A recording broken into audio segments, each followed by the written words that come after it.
La vraie opposition, c'est nous, qu'ils veulent ou pas. Voilà, c'est nous qui les faisons craquer. Vous avez vu Dussopt, comment il a craqué. Voilà, donc c'est nous qui les faisons craquer. Ils savent qu'en face d'eux, ils ont une opposition. Voilà. Donc de toutes les façons, même s'ils utilisent les médias pour essayer de nous casser, nous on tient. Parce que tout ça, ça fait partie de la lutte. Il faut tenir quand même en face de ton ennemi. Donc ça va venir, je sais que ça va passer. Bon, les mobilisations dans la rue, c'est vrai que les gens se mobilisent. Vous avez vu même les obouilleurs. Comme j'ai dit, la rue, oui, partout, il y a les poubelles. Ça, c'est l'essentiel. Comme j'ai dit, sans eux, la France s'arrête. Et là, maintenant, la France commence à sentir.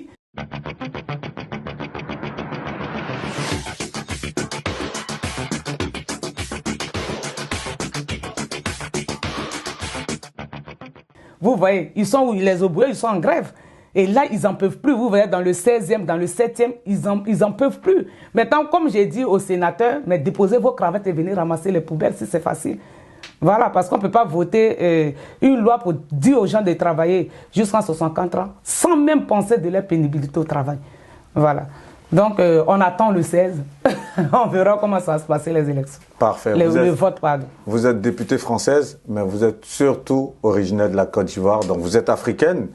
De l'intérieur, vu que vous êtes aujourd'hui parlementaire, quel regard vous jetez sur la politique africaine en général? Moi, déjà, je pense que déjà les femmes africaines, surtout africaines du monde entier ou bien de la Côte d'Ivoire, doivent s'intéresser à la politique. Et comme j'ai dit, normalement, la politique, quand on fait de la politique, les gens ont plus peur de la politique à cause de la violence, à cause de les avoir opprimés, de les mettre... voilà, ils ont vraiment peur. Ouais. Je pense que de la manière que la France ici nous donne la liberté aux gens de s'exprimer, il faut que ça soit comme ça un peu partout.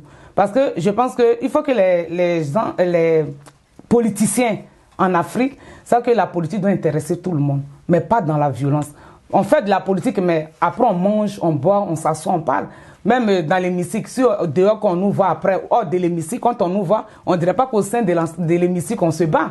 Voilà, c'est ça la politique. On a des débats, on défend, on parle. Parce que parler ne veut pas dire... c'est pas parce que tu parles que tu es en train de... Je sais pas, tu es en train de mettre quelqu'un en prison. Non, tu dis tes idées. Et puis bon, après on avance, après on trouve des solutions. Maintenant, si tu as tes électeurs, ils vont te voter. C'est dans les unes que ça se passe. Mais outre cette généralité, quel regard vous jetez sur la gestion des leaders africains? On va dire la manière dont les présidents africains gèrent les pays africains. Quel regard, votre regard là-dessus? C'est ce que je suis en train de dire. Laissez les gens s'exprimer. Laissez les gens s'exprimer, laissez les gens faire de la politique. Voilà. Et puis, outre les libertés individuelles, lorsqu'on voit un peu en termes de développement, en termes de gestion des ressources intérieures aux pays africains, par exemple, cette gabegie plus ou moins, cette corruption dont on parle et autres, quel regard vous jetez sur ces mots-là qui minent un peu, on va dire, la gestion de la vie politique en Afrique, par les leaders, par les gouvernants? Par les leaders, bon, moi je pense que déjà, en Afrique, il y a trop de problèmes, il faut le dire. Il y a trop de problèmes, surtout moi je peux dire par exemple, les jeunes, vous voyez les jeunes en Afrique qui ont les diplômes, qui n'ont pas de travail. Donc je pense qu'il faut mettre les moyens, donner les moyens, créer, comme je peux dire, créer des emplois pour ces jeunes-là. Parce que l'histoire de l'Afrique, c'est tellement compliqué en matière de politique que les politiciens eux-mêmes ne savent pas. Les politiciens eux-mêmes ne savent pas. Parce que franchement, c'est compliqué. Là, je suis en face d'une parlementaire française. Vu que les politiciens africains n'ont pas la solution, vous, en tant que parlementaire française, très souvent, on a vite fait de pointer du doigt la France, qui est à la base de tous ces problèmes. Quel commentaire vous en faites? Mais ce que j'aimerais dire sur ce point, c'est qu'il faut dialoguer. Il faut dialoguer avec l'État français. Parce qu'il faut dialoguer, il faut faire du vrai, il faut être vrai, en fait. Peut-être que si, par exemple, je ne sais pas, parce que je ne sais pas quel contrat ils signent, je ne sais pas comment ça se passe, je ne sais pas leur lien, je ne sais pas comment ça se passe entre eux. Et comme je dis, c'est un truc que je découvre. Et peut-être qu'il faut que je cherche à comprendre pourquoi peut-être que le lien entre la France et l'Afrique, qu'est-ce qui se passe, pourquoi ça bloque, pourquoi on accuse seulement la France à dire que non, c'est la faute de la France, c'est à cause de la France, ceci, cela. Mais je pense que la France doit comprendre, essayer de dialoguer et puis je pense qu'appeler vraiment les politiciens sur la table à trouver des solutions.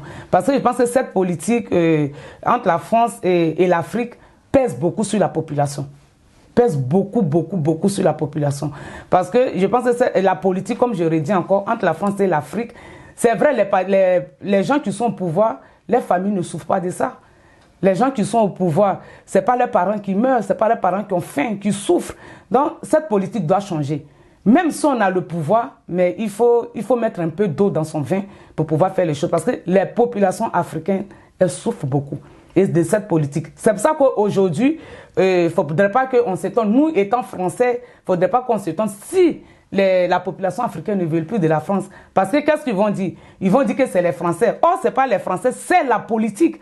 Parce qu'à force de faire la politique entre la France et l'Afrique, qu'on ne comprend pas leur politique, les populations pensent que c'est toute la France. Et non, parce que nous-mêmes, moi-même étant française, mais la peau noire, pendant notre grève, qui nous a soutenus, c'est les Français. Il faut dire, c'est vrai qu'il y avait des Africains, mais la majorité, c'est des Français. Le peuple français ne peut pas être opprimé à cause de la politique française. Non, parce que le peuple français, c'est des gens, c'est vrai que tout le monde n'est pas pareil, il faut dire, comme on dit, les doigts ne sont pas justes. Il y a d'autres qui sont racistes et il y a d'autres qui comprennent, il y a d'autres qui trouvent que ce n'est pas juste. Il faut expliquer à la population, au peuple africain, pour dire que ce n'est pas toute la population qui est comme ça, mais c'est, comme on appelle ça, c'est la politique. Donc, moi, je pense que les présidents doivent mettre un peu d'eau dans leur vin, parce que nous sommes quand même au 21e siècle, et pouvoir trouver des solutions, pour voir comment l'Africain peut s'en sortir. Parce que vous voyez aujourd'hui, à cause des difficultés, ils prennent les bateaux, ils viennent, ils meurent dans la mer au lieu de rester dans leur pays. Ils viennent, ils meurent. C'est mieux même quand tu demandes le visa, tu viens, ça se comprend. Mais quand tu fuis la guerre, tu fuis la peur, et puis tu viens. Moi, en 2019, en 2000, au temps de Bédier, je pense que quand il y a eu le coup d'État... C'est ça, en 1999. Voilà, moi j'étais en Côte d'Ivoire. Le tout premier coup d'État. Voilà, moi j'étais en Côte d'Ivoire. Mais est-ce que ça, c'est la solution? De prendre des armes, tuer les innocents? Parce que moi j'ai vu des corps par terre. J'ai vu des corps par terre. J'ai vu des gens qui sont allés dans les maisons des gens pour saccager. Mais est-ce que c'est ça la solution? Arrivé un moment, je pense qu'il faut que les deux pays comprennent. Et si je pense que la France met un peu d'eau dans son vin pour comprendre le peuple africain, je pense qu'on va mieux vivre ensemble. Parce que le vivre ensemble, c'est important. On voit qu'avec certains pays aujourd'hui, comme la Guinée, le Mali, le Burkina, le dialogue est rompu. Votre commentaire sur les rapports aujourd'hui que la France a avec ces trois pays-là? Mais ce que je peux dire, c'est pour ça que je dis c'est la politique. Voilà, c'est la politique. Aujourd'hui, je pense que la France a compris que ils sont en train de les repousser. Voilà, on est en train de nous repousser parce que le Mali ne veut plus qu'on soit là-bas, le Burkina ne veut plus qu'on soit là-bas, la Guinée ne veut pas qu'on soit là-bas, la Centrafrique aussi ne veut pas qu'on soit là-bas. Et après, à qui le tout? Donc, je pense qu'arrivé un moment, il faut, comme je redis encore, il faut que la France revoie sa politique envers les Africains. Parce que, quand même, quoi qu'on dise, on aura besoin du peuple africain, le peuple africain aura besoin de nous. Parce que, comme j'ai dit, c'est le vivre ensemble. On va finir par vivre ensemble. Donc, cette politique ne peut pas nous diviser. Voilà, parce qu'il y a des Français en Afrique et il y a des Africains en France. Donc, voilà. Donc, pour finir, on doit vraiment se mettre ensemble et puis vivre ensemble, puis faire une bonne politique. Et puis, voilà, vivre ensemble. Pourquoi pas faire 50-50 comme, voilà, tu me donnes 50, je te donne 50. Et puis, voilà. Et puis, on avance. C'est possible. On peut y arriver. On espère que cela va arriver un jour. Mais je pense que ça va arriver, ça ne va pas tarder. Bien évidemment, bien heureusement, du moins, votre pays, la Côte d'Ivoire, elle continue de consolider, votre pays d'origine, la Côte d'Ivoire continue de consolider ses rapports avec la France. Si vous devez passer un mot pour tous les grands leaders politique ivoirien. Donc je pense qu'il est temps que tous ensemble, que ce soit Alassane, le président Alassane Ouattara, le président Bédier, le président Laurent Gbagbo et les autres partis politiques, je pense qu'il est temps que le dialogue soit mis sur la table. Et puis un vrai dialogue, comme ça, pour pouvoir trouver des solutions. Parce que comme j'ai dit, quand nous, on était méprisés, c'est parce qu'on a dialogué. Voilà, on a dialogué avec le groupe Accord.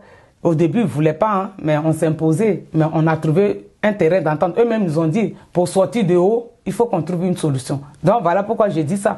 Et la solution, c'est quoi? Le groupe Accord, au départ, qui ne voulait pas négocier avec nous, qui jouait au dur, qui ne voulait pas nous comprendre, mais a fini par dire que bon, finalement, il faut qu'on vienne sur la table de négociation pour pouvoir trouver un terrain d'entente. Et effectivement, on est parti, on a discuté et ce qu'on voulait, ils nous ont donné et nous, on a arrêté notre grève. En tout cas, c'est tout à votre honneur. Depuis votre entrée à l'hémicycle, cela va faire plus de 10 interventions que vous avez eues en plénière. Et laquelle de ces interventions vous a marqué, vous? Mais je pense que tout, hein. Tout, mais ce qui m'a plus marqué, c'est au départ l'augmentation du SMIC, parce qu'on parlait d'augmentation du SMIC à 1500 €. L'intervention de Jeu 2000. Voilà, oui, j'avais dit qu'il a déjà touché 800 €. Le Jeu 2022, ouais. Parce que je ne comprends pas qu'il y a des... Bon, je peux dire, les autres collègues les autres partis sont carrément déconnectés parce que, comme j'ai dit, moi j'ai commencé quand même avec 400 € de salaire et qu'aujourd'hui je rentre à l'hémicycle, on est en train de quand même demander aux autres collègues de voter 1500 € le SMIC à tous ceux peut-être qui ont 1500, qui ont 900 €, 700 €, 600 € et qui n'ont pas voulu voter cette loi-là. Donc je me suis dit, mais c'est pas possible. Est-ce qu'eux, ils ont déjà touché 800 €, 700 €, 900 €, 1000 €? Ils n'ont jamais touché. Donc ça m'est sorti comme ça parce que quand je voyais le débat, je me suis dit, ben, j'ai dit à ma présidente, j'ai envie de prendre la parole, quoi. J'ai envie de m'exprimer dessus. Mais elle me dit, mais vas-y. Voilà, donc c'est comme ça que j'ai même pas préparé, hein, parce que ça, quand je les vois comme ça... Justement, c'était tellement instinctif, surtout pour l'Ivoirien que moi je suis, c'est la chute qui m'intéresse. Lorsque vous dites à la fin, revoyez-vous, hein. C'est revoyez-vous, vraiment de manière relâchée, alors que là vous êtes en tant qu'officiel. Ça, c'est ce mais type d'Ivoirien qui vous a rattrapé. Voilà, exactement. Comme souvent, tu peux plus dire attention, j'aime pas ça, voilà, c'est en moi, c'est sorti, et puis bon, voilà. En tout cas, lorsqu'on voit vos différentes prises de parole, vous parlez des métiers essentiels. On sait que les métiers essentiels tels que, par exemple, femme de chambre, tout ce qui est la sécurité, les gardes d'enfants et autres, ce sont des métiers qui sont très souvent portés par des immigrés, par des Africains. Est-ce que vous n'êtes pas en train de mener quelque part un combat pour ces personnes-là? Moi, je pensais qu'au début, c'était que, oui, c'est vrai, la majorité, c'est les immigrés. Mais moi, voilà, moi, au début, je pensais que c'était, franchement, que les immigrés. Mais là, j'ai été à Civo, j'ai été voir les femmes de ménage de là-bas. Mais je pense que à Civo, dans le central nucléaire, j'étais là, il y a des femmes de ménage qui étaient en grève, mais je suis parti, j'ai vu, c'était que des blanches. C'était que des blanches. Donc, cette maltraitance-là, c'est essentiel. C'est vrai que je peux dire en général, c'est des Africaines qui le font, mais il y a des blanches aussi qui subissent ça. Il y a des femmes blanches aussi qui font le ménage avec la sous-traitance, qui sont mal payées, qui ne sont pas bien payées. Mais justement, lorsqu'on vous écoute, on a l'impression qu'il a fallu votre arrivée en tant que députée française pour que peut-être l'élite française ouvre les yeux sur, on va dire, ces souffrances que vivent le bas peuple, quelque part, non? Mais je pense qu'ils savent ça. Okay. Ils savent ça, mais ils banalisaient ça, en fait. Voilà, parce que je peux pas... Ils savent quand même que il y a les essentiels, ils savent qu'il y a des femmes de chambre, ils savent qu'il y a des choses. Mais mon arrivée à l'Assemblée nationale a plus visibilisé ces métiers-là. Parce qu'aujourd'hui, si on parle de la pénibilité, à la télévision, partout, c'est à cause de moi, parce que c'est moi qui parle de la pénibilité à l'Assemblée nationale. Même dans les journaux, souvent à la télé, je parle de la pénibilité. Et que même je vais aller parler de ça tout à l'heure à Mediapack.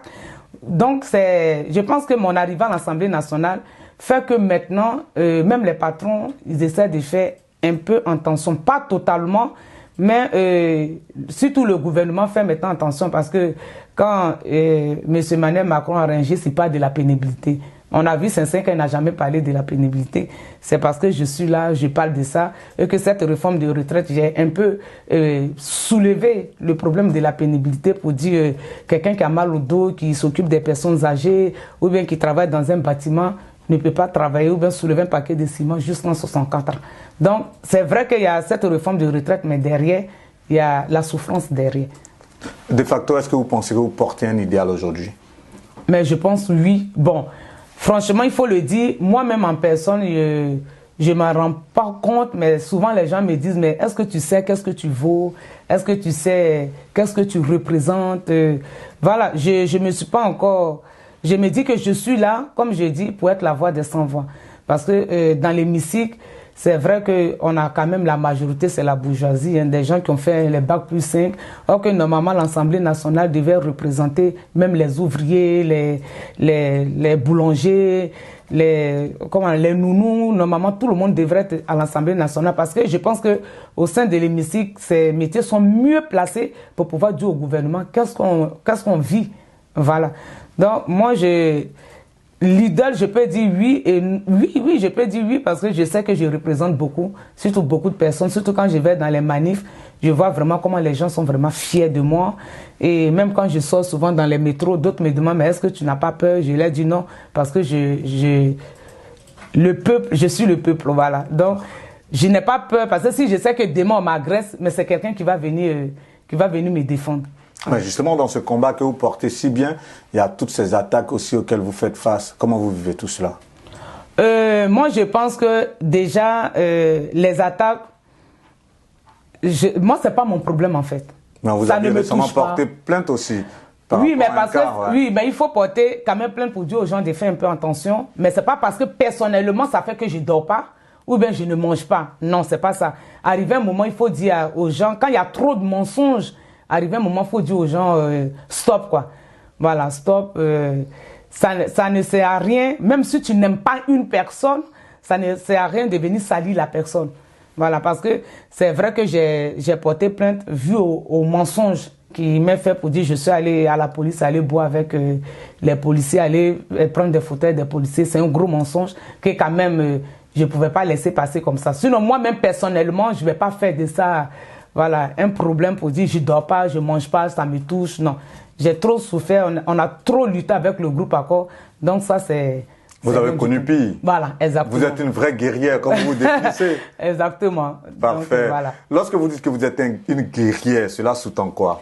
Mais une guerrière qui a combattu quand même le groupe Accord, c'est pas un pendant petit 2 groupe. ans, tout de même. C'est pas un petit groupe qui a fait tout récemment 42 millions de bénéfices. Vous savez comment est-ce qu'ils touchent de l'argent sur le dos de ces femmes qui méprisent, qu'ils écrasent. Vous avez vu ça. Donc, lutter, tenir tête au groupe Accord. Et c'est vrai qu'au départ, mes amis, il y a d'autres beaucoup même qui étaient fatigués. Est-ce qu'on va gagner? Mais je disais oui, on va gagner parce que je savais qu'on allait gagner si on tenait. Parce que je pense que dans la vie, la lutte, quand tu luttes et que tu tiens, tu gagnes toujours. Donc voilà, donc c'est les guerriers perdent jamais. On va terminer par une petite note people rapidement. On vous a vu récemment recevoir une influenceuse ivoirienne, Emmanuel Keïta. Nous, on est très people à la base, donc ça ne peut pas manquer cette note. Qu'est-ce que ça a représenté pour vous de recevoir, on va dire, une influenceuse ivoirienne? Emmanuel Keïta, je l'ai invitée, hein, pas en tant qu'influenceuse, parce que comme j'ai dit, j'ai l'habitude d'inviter aussi les gens venus parler de la politique. Et comme c'était aussi la réforme de retraite, et puis elle voulait vraiment qu'on en discute. Donc c'est pour ça que je l'ai invitée, elle est venue, on a visité, on a essayé de parler de cette réforme de retraite, et puis du combat comment on appelle, des femmes des chambres de l'hôtel Ibis Les Batignolles, et surtout des femmes africaines. Mais qu'est-ce que vous avez retenu de cet échange que vous avez eu avec elle?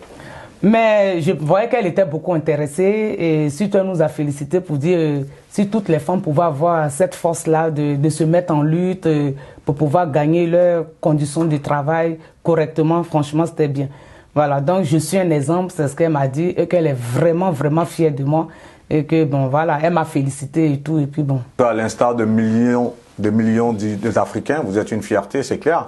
Parce que de là où vous êtes parti d'Abobo à l'hémicycle, à l'Assemblée nationale française, député de la 7e circonscription de Val-de-Marne, c'est pas tous les jours qu'on croise de tels destins. En tout cas, bravo à vous. Moi, je reviens sur un fait que j'ai vu lorsque je préparais cette interview. Sur un plateau télé en mai 2021, lorsque vous meniez le combat contre le groupe Accord, vous aviez fait jouer la chanson « Frotter, frotter » de votre compagnon. Aujourd'hui, vos rapports? Parce que les Ivoiriens se posent la question, on se dit, mais attends, dites aux Ivoiriens que moi, je ne parle pas de ma vie privée. Parce que moi, comme j'ai eu une journaliste, je ne sais pas, Police à Abidjan, qui m'avait fait un portrait, et je lui disais, vous savez, moi, ma vie privée, ça n'a rien à voir même avec la politique. Moi-même, en dehors de la politique, je suis de très réservé, je n'aime pas parler de ma vie privée. Là, je vois que vous envisagez un voyage en été prochain pour Abidjan. Quel sera votre agenda? Bah, on verra, on n'a pas encore trouvé la date, on n'a pas encore fixé la date exacte, mais bon, on verra. Quand j'aurai la date, on verra comment on va s'organiser par rapport à mon agenda, on verra. En tout cas, les Ivoiriens seront très heureux de vous retrouver. Vous allez faire un tour à Bobo, je suppose. J'ai été à Bobo l'année dernière que je suis partie parce que j'ai fait un reportage avec BBC. Oui. Donc, je suis allé à Bobo. Voilà, donc souvent quand je vais là-bas. Donc, je pense que je ne vais pas manquer d'aller encore à Bobo. Votre quartier à Bobo, c'est quoi? C'est à Bobo, derrière le dépôt neuf. Où ça le dépôt de Sotra, derrière le dépôt neuf. Oui. Il y a un quartier là-bas qu'on appelle le dépôt neuf. Voilà. En partant vers PK18. Ah, j'ai pas oublié. Hein. Parfait. En tout cas, tous les gars qui sont à PK18 au dépôt neuf, sachez que de là où vous êtes, vous pouvez un jour vous retrouver là où la députée Rachel Keke est arrivée. Et tout est possible. Députée française, après 9 mois pratiquement de négociations, en ce lundi 13 mars 2023, Rachel Keke nous a fait l'honneur de nous recevoir dans ses bureaux à l'Assemblée nationale française pour une interview où on a pu passer en revue pas mal de sujets. Madame la députée, merci encore une fois de plus. Après cet entretien où on a pu passer en revue, on va dire, la politique plus ou moins française, parler aussi de votre parcours, on a fait une petite incursion dans la politique africaine. Si vous avez un message à faire passer, ce serait lequel? Mais je pense que il est temps, surtout, moi je vais lancer l'appel aux femmes, à toutes les femmes du monde entier, qu'il est temps de s'intéresser aussi à la politique. C'est vrai que c'est pas facile de s'intéresser à la politique parce que la politique fait peur, il faut dire. La politique fait peur, mais en réalité, la politique, elle fait pas peur. Parce que si nous, on ne s'intéresse pas à la politique s'intéresse à nous. Voilà. Donc, comme je peux dire, il faut qu'on soit aussi solidaires entre nous, on soit unis entre nous, parce que comme j'ai l'habitude de dire, l'union fait la force. Surtout ça. C'est ce message qu'on doit retenir, que tout est possible. Exactement. Merci infiniment encore. Mais merci à vous, merci d'être venu. Et puis, bon, ça m'a fait aussi plaisir de vous recevoir. Et puis, je pense qu'on se verra bientôt. Merci. Et à Abidjan, pourquoi pas. Avec grand plaisir. Merci aussi à mon frère Ephraim qui a facilité cette interview. Merci à votre chargé de communication avec qui nous avons pu coordonner tout cela. En tout cas, c'était Guillaume Vergès pour cette interview pour le compte d'Actu People. À très bientôt pour un autre numéro. Merci beaucoup. Merci.